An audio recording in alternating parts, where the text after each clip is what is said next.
Bienvenidos, me alegra volver a estar con ustedes para continuar juntos en este estudio que estamos haciendo del Evangelio de Juan. Si me quieren acompañar, vamos a buscar el capítulo 15. En esta ocasión serán los versículos 4 y 5 en los que nos vamos a detener, pero como hemos hecho las veces anteriores, vamos a leer un poco más del contexto. Vamos a leer los 8 primeros versículos del capítulo 15, que dice de esta manera: Yo soy la vid verdadera y mi Padre es el labrador. Todo pámpano que en mí no lleva fruto lo quitará, y todo aquel que lleva fruto lo limpiará para que lleve más fruto. Ya vosotros estáis limpios por la palabra que os he hablado.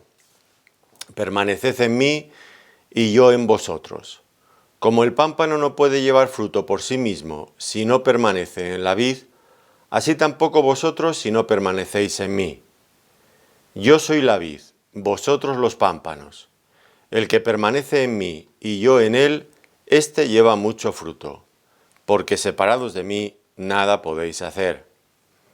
El que en mí no permanece será echado fuera como pámpano, y se secará, y los recogen y los echan en el fuego y arden. Si permanecéis en mí y mis palabras permanecen en vosotros, pedid todo lo que queréis, y os será hecho. En esto es glorificado mi Padre, en que llevéis mucho fruto y seáis así mis discípulos. Bueno, hemos titulado a este estudio con una de las frases que utiliza el Señor aquí en estos versículos. Separados de mí, nada podéis hacer. Y ya me imagino que con esta frase introductoria, pues algunos ya quedarán desalentados. A mí, en fin, parece que el Señor nos trata como auténticos inútiles. Separados de mí, nada podéis hacer. Hombre, algo podremos hacer. Bueno, pues el Señor dijo exactamente esto: separados de mí, nada podéis hacer. Y será de eso de lo que tendremos que tratar en este estudio. Y ya, en fin, les anticipo que no deben de desanimarse, porque creo que entender la verdad siempre nos ayuda a progresar en la vida espiritual, aunque a veces pueda ser un poco dolorosa, es cierto. Vamos a ir entonces por partes, si les parece. Nos quedamos, como digo, en el versículo 4, y allí dice: permaneced en mí y yo en vosotros. Como el pámpano no puede llevar fruto por sí mismo si no permanece en la vid, así tampoco vosotros si no permanecéis en mí. ¿De qué es de lo que está hablando el Señor aquí cuando dice permaneced en mí y yo en vosotros? Bueno, no está hablando de ese momento cuando nosotros llegamos por primera vez a Cristo y entablamos esta relación con Él que nos lleva a la salvación, lo que nosotros llamaríamos el nuevo nacimiento. No está hablando de eso. En el capítulo anterior ya había hablado, sí es cierto, de llegar a estar dentro de los discípulos. Aquí el enfoque es diferente, por supuesto está relacionado, pero es diferente.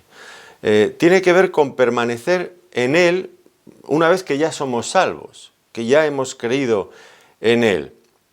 No se trata, por lo tanto, de un permanecer para salvación, que también, por supuesto, pero sobre todo, y este es el enfoque que tenemos que tener en la mente cuando analicemos estos versículos, es permanecer en Él como el secreto de la vida espiritual para llevar fruto. Una vida espiritual que produce fruto agradable a Dios. En ese sentido, es un requisito permanecer en Él, sobre todo en este pasaje, ya insisto. Claro, permanecer en Él, pues automáticamente nos damos cuenta que implica una responsabilidad por nuestra parte. Es decir, no todo lo hace el Señor. No es el Señor el encargado de hacer absolutamente todo. Requiere de nuestra participación activa. Y aquí lo que vemos entonces es un llamamiento a la vigilancia, a estar atentos, para que en ningún momento esta experiencia de comunión vital con el Señor sea interrumpida. Porque, como nos va a decir, solamente si permanecemos en Él, pues tendremos esa fuerza espiritual, todos los recursos necesarios para llevar fruto que le glorifique. Será un fruto que será producido por el Señor a través de nosotros, pero nosotros debemos de mantener limpio constantemente ese cauce por el que fluya todo el poder, toda la gracia divina a través de nosotros para que llevemos fruto. Entonces, ¿qué significa esto de permanecer en Cristo? Bueno, ya el Señor había hablado en alguna otra ocasión en términos parecidos. Si recuerdan, en este mismo Evangelio, en el capítulo 8, versículos 31 y 32, nos dijo allí: dijo entonces Jesús a los judíos que habían creído en él: si vosotros permaneciereis en mi palabra, seréis verdaderamente mis discípulos, y conoceréis la verdad, y la verdad os hará libres. Bueno, alguno dirá: sí, pero aquí habla de permanecer en mi palabra, no permanecer en mí. Pero tal como vamos viendo ya en este Evangelio, ambas cosas van íntimamente ligadas, inseparablemente ligadas. Permanecer en Cristo podemos decir con seguridad que es lo mismo que permanecer en su palabra. Miren cómo el mismo evangelista, pero en su primera carta de Juan capítulo 3, versículo 24, enlaza estos dos conceptos. Dice: el que guarda sus mandamientos, estamos hablando de guardar sus mandamientos, o lo que es lo mismo, permanecer en su palabra, el que guarda sus mandamientos permanece en Dios, y Dios en él. Y en esto sabemos que Él permanece en nosotros, por el Espíritu que nos ha dado. Estos dos conceptos, permanencia en su palabra, o lo que es lo mismo, guardar su palabra, permanencia en el Señor. Aunque siempre es importante aclararlo, ¿no es cierto? Permanecer en su palabra no significa, o permanecer en Él, no significa únicamente aceptar ciertas doctrinas cristianas. En este sentido, recuerdan ustedes lo que dijo Santiago: ¿tú crees que Dios es uno? Bien haces. También los demonios creen y tiemblan. Eso que era la esencia del judaísmo, el monoteísmo. ¿Tú crees que Dios es uno?, dice Santiago. Bien haces. Pero eso también lo creen los demonios y tiemblan, y por supuesto no se salvan. ¿Por qué? Porque permanecer en Cristo o en su palabra es mucho más que asumir como nuestras, o creer o aceptar o afirmar ciertas doctrinas. Es mucho más que todo eso. Implica, claro está, buena doctrina, porque sin buena doctrina creer el error es siempre nefasto. Pero además de eso, implica, por supuesto, cumplir de manera práctica sus palabras. Por eso dice Juan: el que guarda sus mandamientos, que es el equivalente en otros lugares de el que permanece en mi palabra. Guardar sus mandamientos de forma práctica, confiar en sus promesas, en todo lo que Él dice, no solamente la doctrina, sino también todo lo que Él ha prometido, y adoptar todo el propósito que Dios tiene para nuestras vidas, que nos viene expresado en la palabra, como nuestro, asumirlo, interiorizarlo, vivir de acuerdo a todo ello. Dejar que nos guíe en todas las decisiones que tenemos que ir tomando en la vida. Que su palabra forme una cosmovisión en nosotros, que todo lo que decidimos vaya orientado en esa misma dirección, no en otra. Depender de Él también, confiar en Él, que Él va a suplir todo lo que necesitamos, tanto en nuestra salvación como en nuestra santificación. Esta parte activa de la vida cristiana, de la vida diaria. Confiar, depender, ser sostenidos por Él en todo lo que hacemos para lograr sus propósitos. Ser leales, ser fieles al Señor en sus principios, defenderlos con lealtad, claro.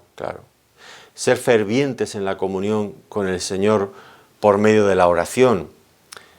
Practicar una vida de devoción y de adoración al Señor, eso implica permanecer en Él. Trabajar en su obra, en comunión con el Señor y en comunión con los otros hermanos, con los otros creyentes que forman parte del mismo cuerpo. Todo eso y mucho más implica, sin lugar a dudas, permanecer en Él. Y esto es lo que el Señor nos manda. Dice que debemos de permanecer en Él. Dice así: permaneced en mí. Es decir, no es una opción, es un mandamiento. No podemos decidir si vamos o no vamos a permanecer en Cristo. Si somos creyentes, tenemos que permanecer en Él, lo que implica todo esto que acabo de mencionar y otras muchas más cosas. La primera parte entonces es esto, permaneced en mí. Y la segunda dice, y yo en vosotros. Hay un compromiso por parte de Cristo de estar con los creyentes, de permanecer con los creyentes. Si en algún momento la comunión se rompe con el Señor, podemos estar plenamente seguros que el problema no está de su parte, el problema está en nuestro lado. Somos nosotros los que con nuestro pecado, con nuestra mundanalidad, con nuestra carnalidad, entorpecemos, interrumpimos la comunión con el Señor. Porque por su parte es una comunión que siempre está disponible, siempre es fluida. Él lo desea profundamente. Desea permanecer con nosotros, pero, y aquí habría que decir, permanecer con nosotros al máximo, todo lo posible, mucho más allá de lo que somos capaces de imaginar, sin lugar a dudas. El Señor ya tenía una comunión preciosa, hermosa con los discípulos, pero quiere llegar mucho más allá. Y de hecho luego les va a hablar de ello. Si siguiéramos leyendo el capítulo 15, pues veremos que sí, que hay mucho más. Él va a decir, ya no os voy a tratar como siervos, porque el siervo no sabe lo que hace su Señor. Os he llamado amigos. Es decir, Él quiere llegar mucho más allá en esta relación. Él quiere ser algo más que el maestro y nosotros los discípulos. Que nosotros seamos los siervos y Él el Señor. Él quiere que seamos amigos. Quiere establecer una auténtica relación de confianza y de amistad con nosotros. Eso está implícito aquí cuando dice, permaneced en mí y yo en vosotros. Esto es lo que Él propone de su parte. Es hasta donde Él quiere llegar. Si nos conformamos con menos, pues desde luego sería triste, porque Él quiere ir mucho más lejos. Y si nuestra vida a veces es raquítica, espiritualmente hablando, pues ya digo, no es culpa de Él, es culpa nuestra. Que nos hemos conformado con muy poco. O simplemente estamos viviendo en la carne en lugar de vivir en el espíritu. Él se presta constantemente a suministrarnos todo lo que necesitamos, ya sea para nuestra salvación, ya sea para nuestra santificación, para que produzcamos fruto para Él. Él nos va a dar todo lo necesario, todos los recursos de su gracia están comprometidos de su parte a nuestro favor. Qué triste no avanzar en la vida cristiana cuando tenemos todo lo necesario para ir adelante. Ahora, ¿cómo permanecer en Cristo? Pues la forma más elemental se me ocurriría decir que es no moviéndonos de Él. Si ya hemos llegado a estar en Cristo cuando nos convertimos, pues la cuestión es no moverse de allí, seguir estando en el mismo sitio. Y eso, pues lógicamente, implica pues lo mismo que implicó el día que nos convertimos, el día que llegamos a Él. ¿Qué hicimos cuando llegamos a Él? Pues si usted es un cristiano, ya lo sabe. Ese día dejó de confiar en sí mismo, en usted mismo. Dijo, yo por mí mismo no me puedo salvar.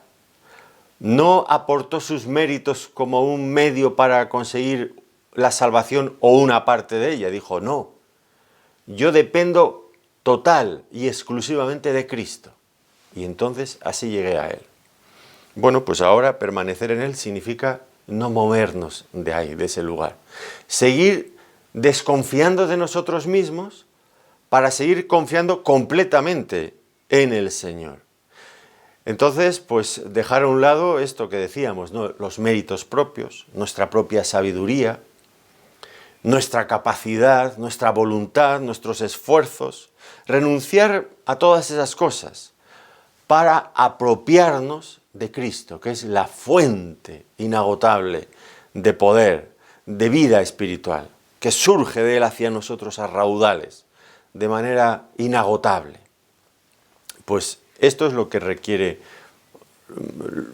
esta cuestión de permanecer en Cristo. Y esto pues requerirá fe activa, por supuesto. Fe activa que se manifestará, como venimos diciendo, por la meditación en la palabra, meditación y obediencia a la palabra, la oración, la adoración, el estar involucrados dentro de la iglesia, que es el cuerpo de Cristo, activos en su obra, pues eso es lo que implica, ¿no? Por un lado, desconfiar de nosotros mismos, por otro lado, afianzarnos, hacer nuestros todos los recursos de la gracia que nos vienen de este medio, por su palabra, por la oración, por la iglesia, por la comunión de los santos.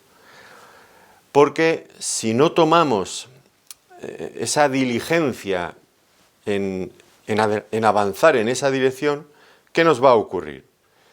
Pues espero que no lo hayan experimentado, que desgraciadamente todos en algún momento nos ha ocurrido esto, que la corriente del mundo nos arrastra. La corriente del mundo siempre viene contra nosotros. O estamos bien afianzados en el Señor, o la corriente se nos lleva. Y se nos lleva siempre en la dirección opuesta de la que Cristo nos quiere llevar. Por lo tanto, importante permanecer en Él, saber lo que implica permanecer en Él, saber cómo debemos de permanecer en Él. Pero el Señor sigue con sus reflexiones y dice, el pámpano no puede llevar fruto por sí mismo si no permanece en la vid. Un pámpano, una rama de la vid, pues no puede producir fruto si no está bien injertado en el tronco principal. Y lo mismo ocurre con el creyente. Es de nuestra estrecha, nuestra vital relación con Él, de donde surge y de donde depende nuestra vida, nuestra fuerza, nuestro vigor, nuestra lozanía, nuestra capacidad, nuestra fertilidad como creyentes para dar fruto, todo depende de Él. Separados de Él, ¿qué nos ocurre? Automáticamente quedamos marchitos, nos secamos. No tenemos en nosotros mismos, igual que el pámpano no lo tiene, no tenemos en nosotros mismos los recursos necesarios para vivir y producir fruto agradable para Él. Nuestra dependencia de Él es lo que nos está diciendo este versículo. Nos guste o no nos guste, es total y absoluta de Él. Ahora, es verdad que, como nos ha dicho aquí, permaneced en la vid, que es lo mismo que nos ha dicho al comienzo. Esto es difícil, sabemos que es difícil permanecer en Cristo. ¿Para qué nos vamos a engañar? Constantemente somos tentados a abandonar esta unión y esta dependencia de Él. Nuestro corazón nos engaña con frecuencia. Nos hace creer que nosotros, por nosotros mismos, podemos vivir como Él nos manda, podemos hacer cosas para el Señor, lo creemos. Y a veces no es nuestro corazón, es el diablo el que nos engaña, el que nos tienta, sugiriéndonos que Cristo y su palabra no son suficientes. Fíjense bien estas dos tentaciones. Por un lado, creer que nosotros podemos por nosotros mismos, y por otro lado esta otra tentación, creer que Cristo y su palabra no son suficientes. Esto era lo que ocurrió y alarmó al apóstol Pablo, ocurrió en la iglesia en Colosas. Pablo no había estado allí fundando esa iglesia personalmente, habían sido algunos colaboradores suyos, creo que un tal Epafras, y ahora no recuerdo mal el nombre, pues habían fundado esa iglesia y habían empezado muy bien aquellos creyentes, muy bien. Habían escuchado, dice, la palabra del Señor que había llegado hasta ellos y lleva fruto y crecía también en ellos, dice en Colosenses capítulo 1 versículos 5 y 6. ¿Pero qué había ocurrido? Bueno, lo que ocurre en todas las iglesias. Siempre llega alguien para estorbar el crecimiento de los creyentes. Y esos que habían llegado allí, pues eran personas que les estaban diciendo, fíjense bien, les estaban diciendo que Cristo y su palabra no eran suficientes. Bueno, podían ser suficientes para alcanzar la salvación, pero no lo eran si ellos querían progresar, avanzar en la vida cristiana. Para eso, para avanzar, para ir mucho más lejos, necesitarían pues de otras prácticas más avanzadas. Cosas secretas que ellos les podrían contar, en fin, que no iban a encontrárselas en la Biblia, que eran cosas más profundas, más avanzadas, para los iniciados ya. Es tentador esto, ¿no? Cosas secretas. la palabra secreto, y ellos se presentaban como aquellos que les podrían revelar esos secretos necesarios para ir mucho más lejos de lo que el apóstol Pablo o alguno de sus colaboradores les podrían haber dicho. Y ahora el apóstol Pablo estaba realmente muy preocupado cuando llegó Epafras contándole estas cosas, pues estaba realmente alarmado. ¿Y por qué? Sí, Epafras. ¿Por qué estaba alarmado? Bueno, pues porque él sabía que estas cosas no eran cuestiones reveladas por Dios mismo, sino que eran cuestiones de hombres. Y como él las describe en el capítulo 2 y versículo 8 de Colosenses, dice filosofías y huecas sutilezas, según las tradiciones de los hombres, conforme a los rudimentos del mundo. O sea, cosas de aquí abajo que están más que experimentadas, que sabemos para lo que sirven y que no valen para nada. Para nada.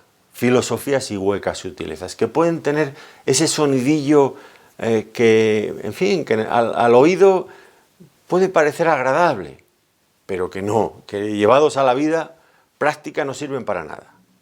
Así que el apóstol Pablo se emplea a fondo, sobre todo en el capítulo 2, se emplea a fondo en corregir, en atacar esas cuestiones. ¿Y qué cuestiones eran ellas, esas cuestiones? Pues es interesante volver a verlo, porque pues siempre aparecen. No, como dijo el autor de Eclesiastés, no hay nada nuevo debajo del sol. Y el diablo, aunque a veces los creyentes piensan que es un ser, en fin, de una sabiduría infinita, miren, cuando uno es creyente ya por algún tiempo y conoces creyentes en un lado, en otro lado, te das cuenta que el diablo tiene muy poca imaginación, repite métodos y cosas que ya tiene muy experimentadas y son siempre las mismas, ¿no? Normalmente no se sale de ahí. Es muy limitado en cuanto a su sabiduría para tentar y para todo. Es un ser creado al fin y al cabo.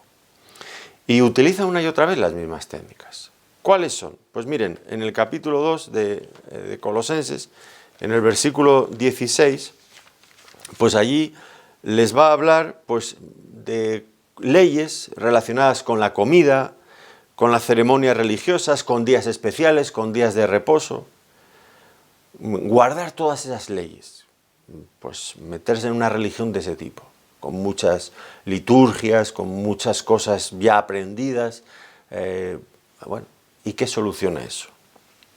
Muchas veces algunos de nosotros venimos de religiones que nos ocurría eso, ¿no? En determinadas épocas del año no se podía comer carne, había que comer pescado, o era muy importante en determinadas días de fiestas de guardar o domingos. Bueno, pues nadie discute que eso sea importante.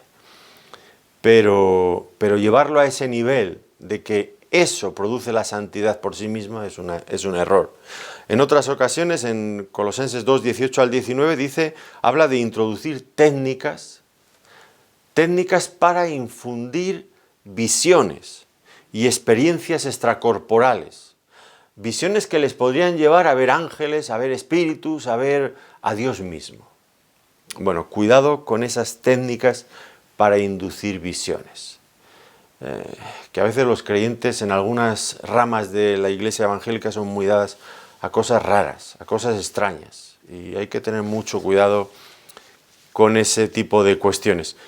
En otras ocasiones, Colosenses 2, 20, 23, les hablaban del ascetismo, de los esfuerzos por someter los malos deseos mediante la autoimposición de castigos severos y dolorosos.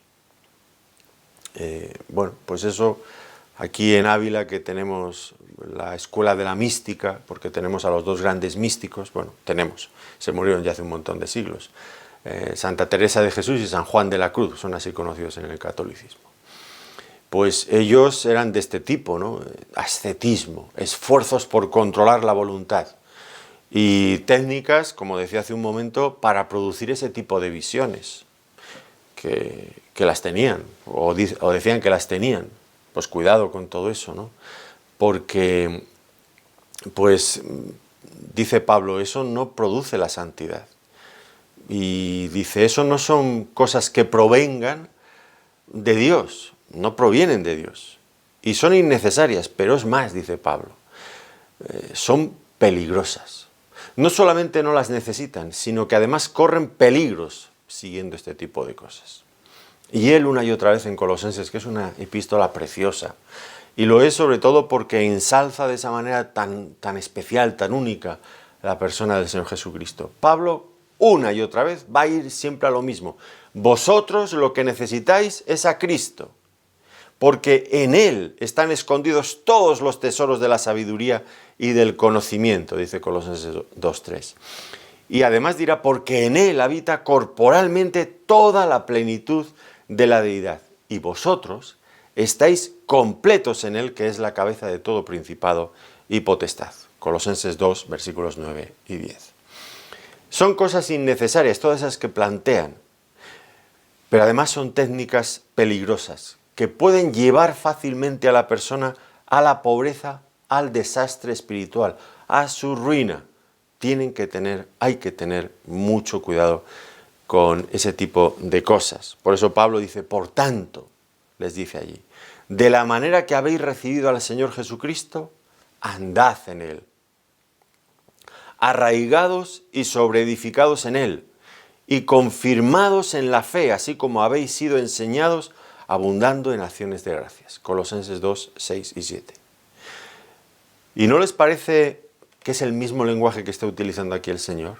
Dice, arraigados y sobreedificados en Él, confirmados en la fe en Él. No es lo mismo que esto que nos dice aquí, permaneced en mí, dice Jesús, y yo en vosotros. Como el pámpano no puede producir fruto por sí si no permanece en la vid, así tampoco vosotros si no permanecéis en mí.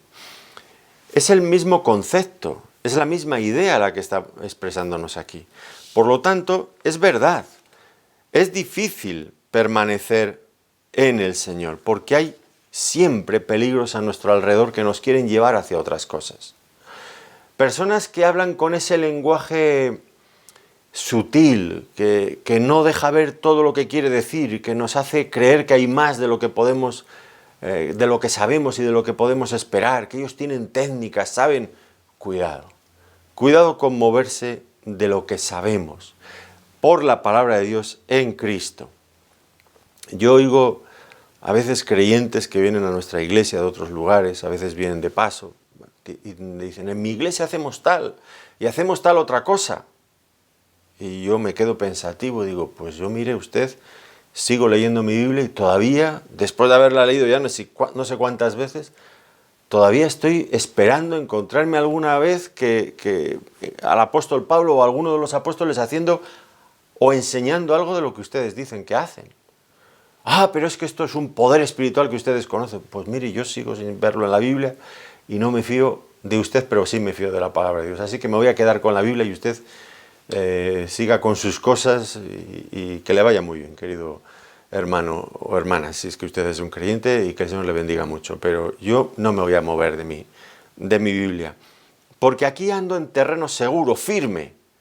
En el otro lado donde usted me quiere llevar no sé a dónde voy a ir. Y solamente hace falta echar un vistazo a los vídeos en YouTube, a veces de prácticas raras en la iglesia. Digo raras porque por lo menos no son normales en la Biblia.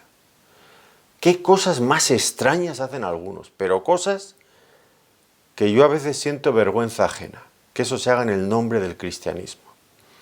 Cuidado, porque esas cosas se han ido introduciendo en las iglesias muchas veces con la promesa falsa de que llevarán al creyente a una dimensión espiritual superior. Y luego se lo creen, porque hablan con nosotros que solamente estamos en la palabra de Dios y nos tratan como pobrecitos que todavía no hemos despertado a la vida, que no sabemos nada cuando ellos ya están flotando en una pretendida super espiritualidad y nosotros aquí todavía, con la Biblia, con Cristo, con la palabra. Bueno, pues miren, no se dejen engañar por todo eso, que no son más que falsas filosofías, huecas sutilezas, que están huecas, que cuando usted entre a ello se va a dar cuenta de que no hay nada, que está vacío, que está hueco. Y algunas veces en algunos ámbitos del cristianismo algún hermano ya, no uno ni dos, sino ya unos cuantos, pero vienen y te confiesan, dice, yo me tuve que salir de todo eso, porque mi vida en ese tipo de iglesias es que estaba vacía. Es que eran experiencias que al final teníamos que fingirlas porque no lo sentíamos. Y nuestras vidas cristianas estaban completamente estancadas desde hace mucho tiempo. Y tuvimos que dejar todas esas experiencias para volver a la palabra de Dios. Y me lo dicen a veces con tristeza, porque hablan de años perdidos, y a veces de familias perdidas, porque educaron a los hijos en esa corriente para al final no llegar a ninguna parte y dejarlos en la estacada, perdidos, desencantados de esas cosas porque descubrieron ellos mismos que no eran ciertas tampoco. Pues esto es lo que necesitamos, permanecer en Cristo, permanecer en su palabra. Y es ahí donde tenemos que estar. Y si muchas veces pues vivimos vidas estériles, que no producen este fruto del que la palabra nos dice, nos habla, pues habrá que buscar en el sitio correcto, no inventar fórmulas novedosas para solucionar el problema, que a veces lo único que vienen es a cambiar la rutina y cada día inventar algo nuevo y una ocurrencia nueva del pastor o del que sea. No tenemos que estar buscando, teniendo ocurrencias nuevas. Lo que, si nos falla la vida espiritual, que no estamos produciendo ese fruto, que no estamos satisfechos con nuestra vida espiritual, a donde tenemos que ir es a los viejos métodos. Que esto ya suena tan mal, ¿verdad? Los viejos métodos, cuando ahora lo novedoso, el cambio constante es lo que tiene ese brillo, eso es lo que crea expectativas, pues hablar de los viejos métodos. Sí, mire usted, los viejos métodos. La palabra de Dios nunca cambia. Si usted permanece en la palabra y permanece en Cristo, tiene asegurado una vida espiritual fructífera, llena, como la que describió el salmista en el Salmo 92, versículos 12 al 15. El justo florecerá como la palmera, crecerá como cedro en el Líbano. Plantados en la casa de Jehová, en los atrios de nuestro Dios, florecerán. Aun en la vejez fructificarán, estarán vigorosos y verdes para anunciar que Jehová, mi fortaleza, es recto y que en él no hay injusticia. Esta es la promesa del Señor. Cuando permanecemos en él, cuando permanecemos en su palabra. Y le animo a que desconfíe de esos otros métodos muy novedosos. Dice el Señor a continuación, versículo 5, regresando de nuevo al capítulo 15 de Juan. Yo soy la vid, vosotros los pámpanos. El que permanece en mí y yo en él, este lleva mucho fruto, porque separados de mí nada podéis hacer. Bueno, hasta ahora el Señor en esta alegoría, pues nosotros hemos estado asumiendo que los pámpanos, estos pámpanos que llevan fruto son creyentes. Bueno, ahora ya nos lo dice con total claridad. Y vemos confirmada también la identidad de la vid. Yo soy la vid verdadera, de donde surge toda la vida para los pámpanos. Y esto es una afirmación importante. Ya hablamos algo de ello en un estudio anterior. Porque Cristo es la vid verdadera, nosotros somos los pámpanos. Aquí hay un cambio de roles, de papeles. ¿Por qué? Porque en el pasado Israel era la vid. Eso aparece muchas veces en el Antiguo Testamento. Ya hablamos de ello, como digo, en un estudio anterior. Israel era la vid, pero ahora nosotros, los creyentes, no somos la vid. Nosotros ahora en esta figura que introduce aquí el Señor, nosotros somos los pámpanos, las ramas. Y esto tiene mucha importancia, porque la vida no depende de nosotros, depende de estar conectados, de estar injertados en Cristo, en la vid verdadera. Y esto pues cambia mucho las cosas, porque no es en conexión con nosotros o con una iglesia donde surge la vida. A veces las personas nos preguntan, oiga, ¿cuál es la iglesia verdadera? Sáqueme usted de dudas. ¿Y qué le contestamos a eso? Pues que la iglesia verdadera en la que usted se tiene que integrar, bueno, pues sí, desde luego la iglesia de Cristo es la iglesia verdadera, pero creo que el énfasis que nos está enseñando estos versículos no es tanto a qué iglesia me afilio, sino otra realidad muy superior, de donde surge todo lo demás. Usted no tiene que integrarse a una iglesia, que también lo debería de hacer, pero a una iglesia conforme a los parámetros de la Biblia. Pero sobre todo y ante todo, y es la idea principal aquí, donde usted tiene que integrarse es en Cristo, llegar a esa unión vital con Él. Eso es lo importante, lo que tiene que anteceder a todo lo demás. Luego, claro que existe la iglesia verdadera de Cristo en este mundo, y usted la tendrá que encontrar pues haciendo una labor de comparación, comparando lo que la Biblia dice con lo que vea en tal iglesia. Si lo que la Biblia dice corresponde con lo que usted ve allí, adelante. Si usted después de haber estudiado la Biblia y leer la Biblia ve que no coincide, no entre. Ni para saludar, vaya, bueno, para saludar si quiere, pero algún conocido, pero por favor no se quede usted allí. Usted busca una iglesia bíblica, una iglesia que sea como la que es descrita en montones de sitios en el Nuevo Testamento. Léase usted el Nuevo Testamento y verá dónde está la iglesia del Señor. No hay duda, no hay duda. Lo que pasa es que muchas veces no buscamos una iglesia de acuerdo a la Biblia, sino de acuerdo a nuestras preferencias, a lo que nos gusta, a quién está allí, igual está allí nuestra familia, o nuestros amigos, bueno, otros factores. Pero el factor prioritario debe ser si es conforme a la palabra de Dios. Y continúa el Señor y dice, el que permanece en mí y yo en él, éste lleva mucho fruto.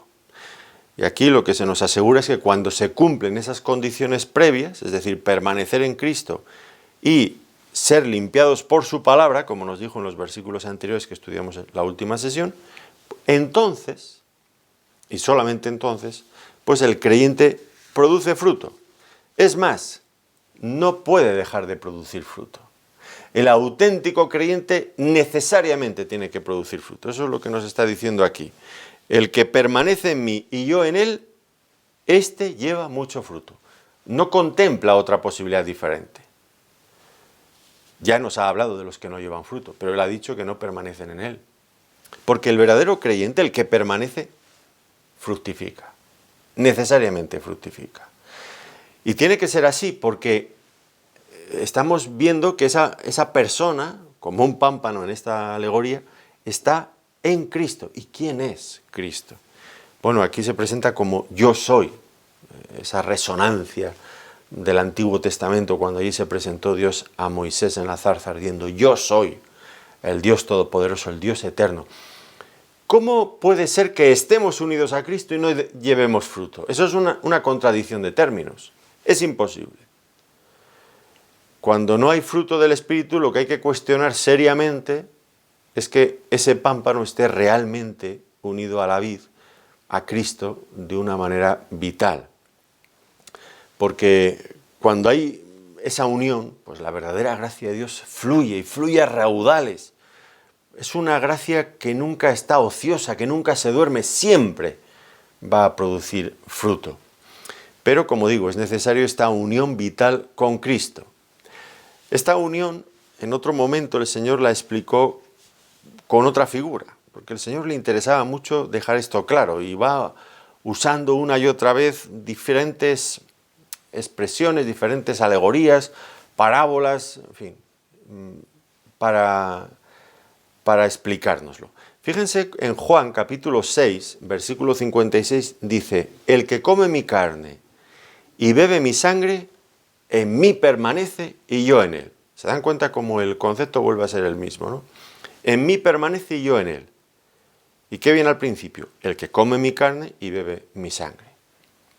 Bueno, ya publiqué un estudio hace tiempo sobre este tema y nuestros amigos católicos se me lanzan en picado contra mí porque pues ellos interpretan que allí en Juan capítulo 6 el Señor se estaba refiriendo al partimiento del pan y del vino en la Santa Cena o como ellos le llaman la Eucaristía. Pero nada, y por favor, si ustedes se quitan las gafas que llevan puestas y son católicos, esas gafas con las que les han dicho, esto lo tienes que ver así, si te las quitas y lo ves sin gafas, leyendo de manera natural el texto, no van a encontrar en ese contexto absolutamente nada que sugiera que el Señor estaba instaurando allí alguna ceremonia. No hay nada que lo sugiera, nada. Eso hay que ponerse las gafas para verlo así. Si usted se pone unas gafas de color azul, con esos cristales tintados azul, pues desde luego va a ver todo azul, azulado. Y si se pone las gafas del catolicismo va a ver allí eso, pero no está. Quítese las gafas y haga el esfuerzo de mirar a ver si está sin las gafas puestas. Pero bueno, entonces, ¿qué es lo que quería decir el Señor Jesucristo? Como digo, está usando nuevamente figuras del lenguaje, está usando alegorías, está usando otras figuras para ilustrar la misma verdad. Por supuesto, nosotros no somos pámpanos literales, ni Cristo es una vid literal. Y allí tampoco debemos de entender literalmente que hay que comer la carne del Señor y beber su sangre. Eso para un judío era una barbaridad impensable. Nadie lo interpretaría literalmente, por otro lado. Como el catolicismo hace, ¿no? Porque ellos piensan que ahí está hablando de la Eucaristía y tienen la doctrina de la transustanciación, que cuando llegan a misa, pues comen, les dicen el cuerpo de Cristo, les dice el sacerdote cuando les da la hostia o la sagrada forma, como ellos le llaman. Y bueno, no sé cómo lo harán ahora, pero con la pandemia, después de la pandemia, todo esto, pero antes, cuando yo era joven, lo hacíamos, sacabas la lengua, te ponía la hostia en la lengua y tú te la tragabas. Era el cuerpo de Cristo y te lo tenías que tragar, literalmente. Y eso era el cuerpo real de Cristo. Dicen ellos que es un milagro que no se puede explicar o demostrar, pero se produce en la transustanciación, esa cosa que el cura hace antes, y se convierte literalmente en el cuerpo y la sangre de Cristo y luego se lo comía. Pero ya digo, no tiene nada que ver con esto. ¿Con qué tiene que ver entonces? Bueno, pues es una ilustración. Cuando yo como algo, cuando yo bebo algo, eso que como, eso que bebo, llega a formar parte de mí mismo en unas pocas horas. Cuando es asimilado por mi organismo, pues pasa a formar parte de mi ser, de mis células. Yo me puedo haber comido lo que sea y al cabo de unas cuantas horas que ya he hecho la digestión, ya no hay forma de sacar eso de mí. Ya está integrado dentro de mí mismo. Llega a formar parte de mis células, de mis tejidos, de mi ser. Y lo que Cristo quiere explicar con esa figura es lo mismo. Comer y beber mi cuerpo, mi sangre, es decir, comerme a mí por la fe, evidentemente, de tal manera que los efectos sean los mismos, que yo, dice Cristo, llegue a formar parte inseparable de vuestro ser. Eso es lo que es la fe, que en cada fibra de nuestro ser esté Cristo, en cada pensamiento, en cada motivo, en cada ilusión, en cada preocupación, esté Cristo en nuestras vidas. Y esto significa permanecer en Él, visto desde ese otro ángulo. Qué importante, ¿verdad? Cuánto énfasis hace el Señor en esta idea de permanecer en mí, como la única fuente y la única posibilidad de llevar fruto para Él. Y ahora ya lo explica. Ya llegamos a la frase que da título a nuestro estudio. Porque separados de mí, nada podéis hacer. Un pámpano separado de la vid no sirve absolutamente para nada. ¿Tendríamos un trozo de madera? Sí, pero inservible. No va a ver usted ningún mueble hecho con madera de vid, porque es una madera llena de nudos, retorcida. Además es una madera que no tiene consistencia, que no tiene fuerza. Sirve para arder, y ni siquiera para eso, porque se consume muy rápido. En tal caso, para encender un fuego. Eso es una barbacoa, eso sí que estaría muy bien. Pero más de eso no sirve para ninguna cosa. El profeta Ezequiel, hablando de Israel, pues les decía lo mismo. Ezequiel, capítulo 15, versículos 1 y 4. Vino a mí palabra de Jehová diciendo: Hijo de hombre, ¿qué es la madera de la vid más que cualquier otra madera? ¿Qué es el sarmiento entre los árboles del bosque? ¿Tomarán de ella madera para hacer alguna obra? ¿Tomarán de ella una estaca para colgar en ella alguna cosa? He aquí expuesta en el fuego para ser consumida. Sus dos extremos consumió el fuego y la parte de en medio se quemó. ¿Servirá para obra alguna? Es decir, la madera de la vid, una vez que la has cortado de la vid, el pámpano, no sirve de nada. Los creyentes, lo mismo. Una vez que estamos separados de Cristo, no valemos para nada. Separados de Él no podemos hacer nada. Toda nuestra fuerza, toda nuestra vida, todo nuestro valor se encuentran en Él.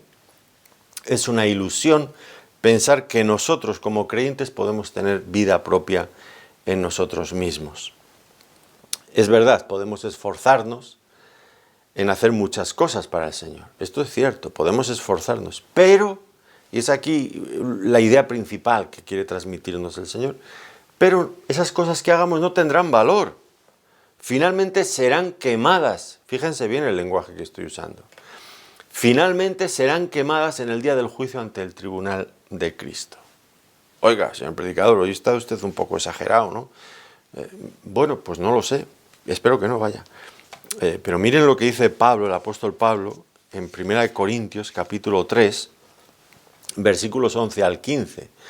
Porque nadie puede poner otro fundamento que el que está puesto, el cual es Jesucristo. Y si sobre este fundamento alguno edificare oro, plata, piedras preciosas, madera, heno, hojarasca, la obra de cada uno se hará manifiesta, porque el día la declarará, pues por el fuego será revelada, y la obra de cada uno, cual sea, el fuego la probará. Si permaneciere la obra de alguno que sobreedificó, recibirá recompensa. Si la obra de alguno se quemare, él sufrirá pérdida, si bien él mismo será salvo, aunque así como por fuego. Aquí tenemos la prueba, si permanece la obra. El fuego la va a probar. ¿Qué les va a ocurrir a la madera, al heno, a la hojarasca? Pues que serán quemados y no perdurarán. Debemos entender, por lo tanto, que son obras de los creyentes producidas como resultado no de estar en el fundamento que es Cristo. Aquí la figura es otra, es el del edificio. ¿Se dan cuenta cómo hay una riqueza enorme de figuras? Bueno, por no estar fundamentados sobre Cristo, pues se han edificado cosas que pueden ser muy agradables a la carne, a la naturaleza humana, la madera, el heno, la hojarasca, pero que no resisten la prueba y se queman.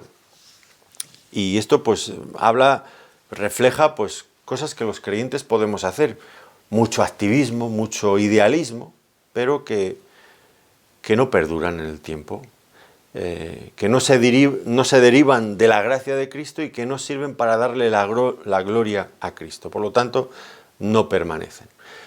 Pero claro está que podemos hacer muchas cosas en la Iglesia sin Cristo. Esto es lo que está diciendo aquí 1 Corintios. Y podemos hacer muchas cosas en la vida sin Cristo. Muchas. Por favor, no malinterpreten este versículo. Se pueden hacer muchas cosas sin Cristo. Un inventor, por ejemplo, puede hacer cosas que faciliten la vida humana. Un escritor puede escribir libros que enseñen cosas a las personas o que entretengan a las personas. Un trabajador social puede hacer cosas para aliviar la vida de personas necesitadas. Podemos crear una familia, educar hijos que sepan valerse por sí mismos y estar capacitados para enfrentar la vida y formar a su vez ellos mismos otras familias. Podemos recaudar fondos para causas justas que acaben con enfermedades, que promuevan el bienestar social de mil maneras. Podemos hacer muchas cosas sin ser cristianos o siendo cristianos sin permanecer en Cristo. Pero, y aquí es el gran pero, grandísimo, enorme, que lo derrumba todo, pero ninguna de ellas será un fruto espiritual agradable al Señor y que permanezca. Y oiga, no sé usted, pero yo creo que todos esperamos esta cuestión de permanecer, fruto que realmente permanezca, que agrade al Señor. Y esta es la clave. Miren, si nosotros permanecemos en Cristo, si permanecemos en su palabra, si nos dejamos limpiar por su palabra, cualquier cosa que hagamos para el Señor, por pequeña que sea, pues llegará a ser permanente y llegará a glorificar a Cristo. Esta es la promesa del Señor. Por lo tanto, este versículo, si a algo nos debe de llevar, es a desconfiar de nosotros mismos, de nuestras propias capacidades, para confiar por completo en la suficiencia del Señor. Todos ustedes recuerdan un versículo, estoy seguro que se lo saben de memoria, además es muy cortito, pues Filipenses capítulo 4, versículo 13. Todo lo puedo en Cristo que me fortalece. Todo lo puedo en Cristo que me fortalece. Seguro que se lo saben, ¿verdad que sí? Claro. Pero este versículo podríamos leerlo de la manera inversa. Todo lo puedo en Cristo que me fortalece. Nada puedo sin Cristo que me fortalece. Pero eso lo decimos poco, ¿verdad? Nos gusta la versión tal como aparece en Filipenses, no como aparece aquí en el Evangelio de Juan dicho por el Señor. Todo lo puedo en Cristo que me fortalece, pero el Señor dice aquí, nada podéis sin mí. Que sería, pues eso, ¿no? Lo inverso. Nada puedo sin Cristo que me fortalece. Pero miren ustedes, esa es la realidad con la que tenemos que aprender a convivir. Nada, por lo menos nada que permanezca y que glorifique a Dios, nada podemos sin Cristo. Esto podría quedar muy bien ilustrado en el último capítulo del Evangelio de Juan. Recuerdan ustedes, el Señor había resucitado, pero Pedro todavía andaba desanimado, el apóstol Pedro, muy desanimado. Había negado al Señor 3 veces, estaba derrumbado. Y en un momento determinado dice, me voy a pescar. Y era un hombre de liderazgo, tenía carisma, y estaban con él otros discípulos y dicen, nos vamos nosotros también. Esto está en Juan, capítulo 21, versículos del 1 al 8. También nosotros nos vamos. ¡Qué noche pasaron más mala! No pescaron absolutamente nada. Al amanecer el Señor se les aparece en la orilla.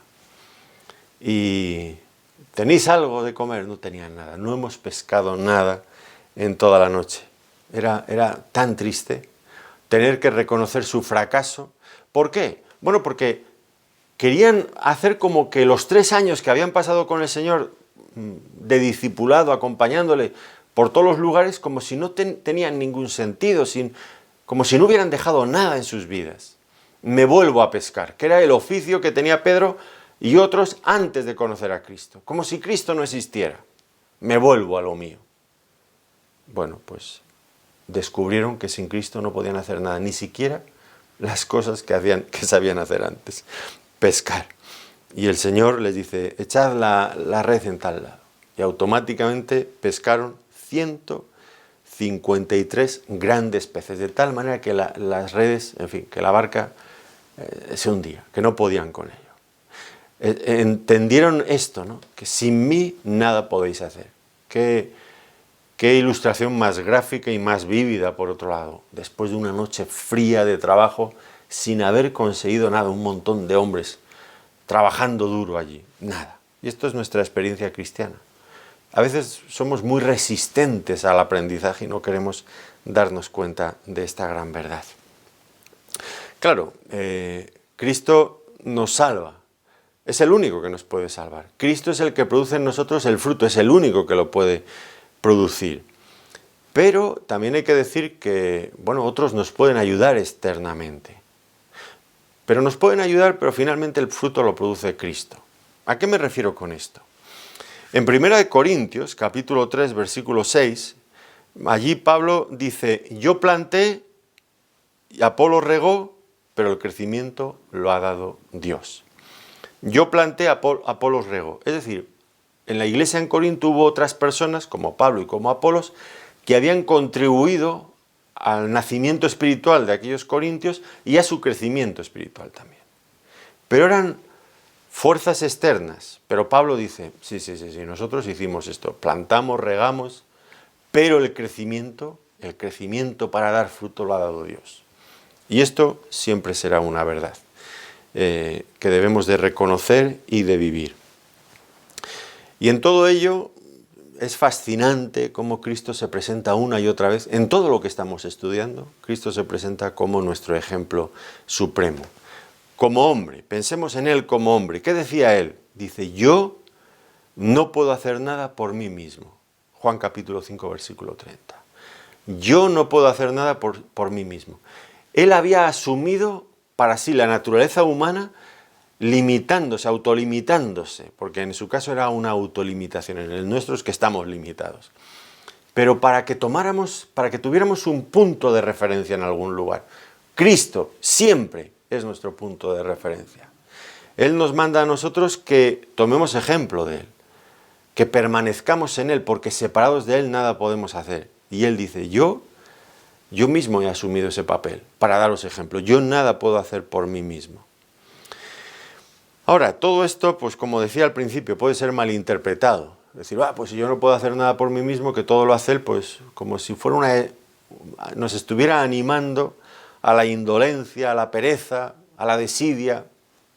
Bueno, Finalmente es Dios quien lo produce, pero nosotros, claro que tenemos algo que hacer. Tenemos que permanecer en Él, es nuestra responsabilidad. Y debemos de permanecer en Él durante toda la vida, durante cada día, durante cada minuto, durante cada segundo. Tenemos que permanecer en Él. Miren, nunca va a llegar el día, por muchos años que lleve usted de creyente, yo ya llevo 40 años siendo un creyente. Y puedo suscribir plenamente esto que voy a decir a continuación.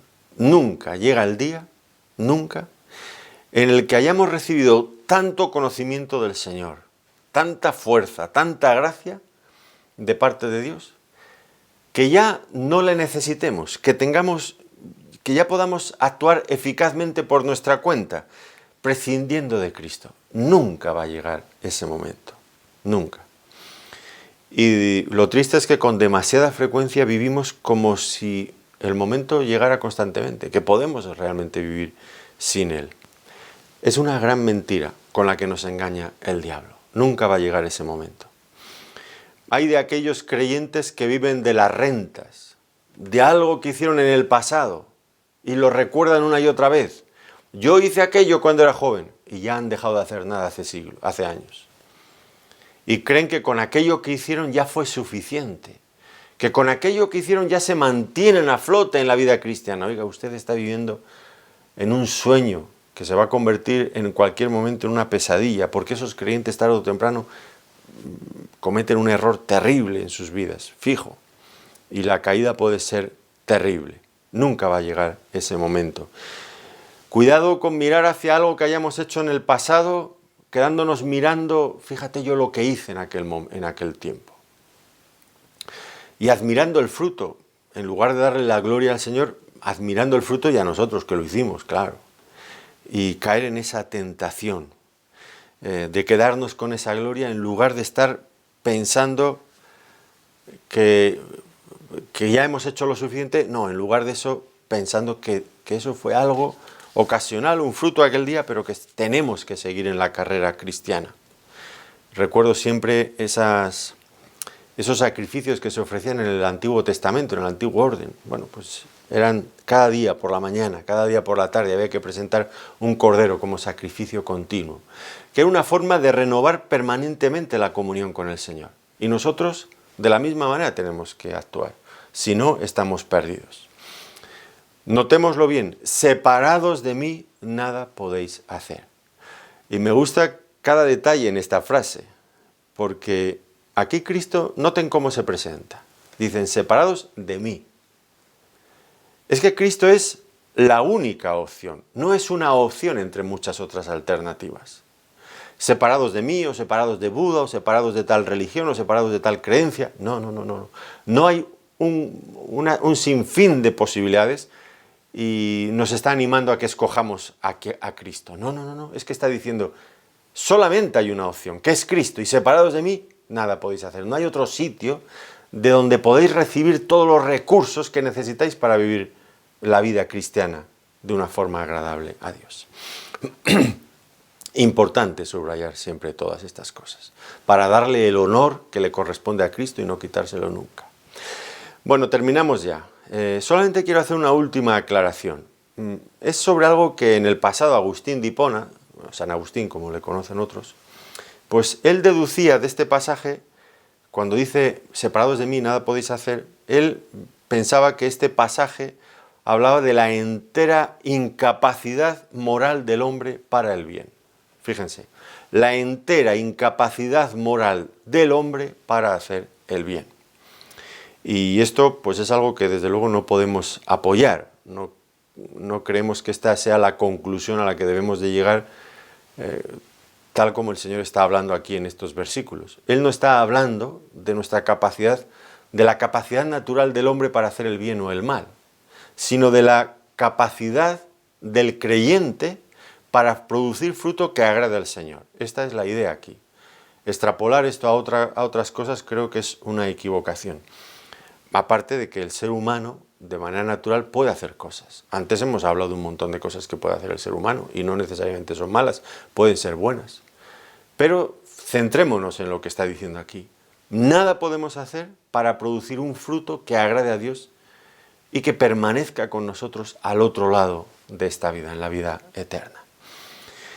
Bueno, ya decía al principio, un mensaje duro, un mensaje que no nos gusta escuchar. Separados de mí, nada podéis hacer. Pero es la triste realidad.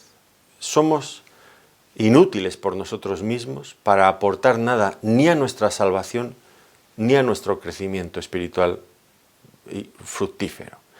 Necesitamos siempre a Cristo. Por lo tanto, la exhortación, como veíamos al principio, es a permanecer en Él, vinculados lo más estrechamente que sea posible con Él, viviendo en la comunión con Él, dependiendo, confiando en Él. De esa manera llevaremos fruto, y un fruto que perdurará en el tiempo y, como digo, nos acompañará en la vida eterna. Pues tomemos buena nota de estos principios espirituales que el Señor nos ha dejado aquí y asumámoslos para nosotros, crezcamos con ellos, porque eso veremos que nuestra vida espiritual crecerá saludable, sana. Lo dejamos aquí entonces. Que el Señor les bendiga muy ricamente. Gracias por habernos acompañado en este tiempo de estudio bíblico. Muchas gracias.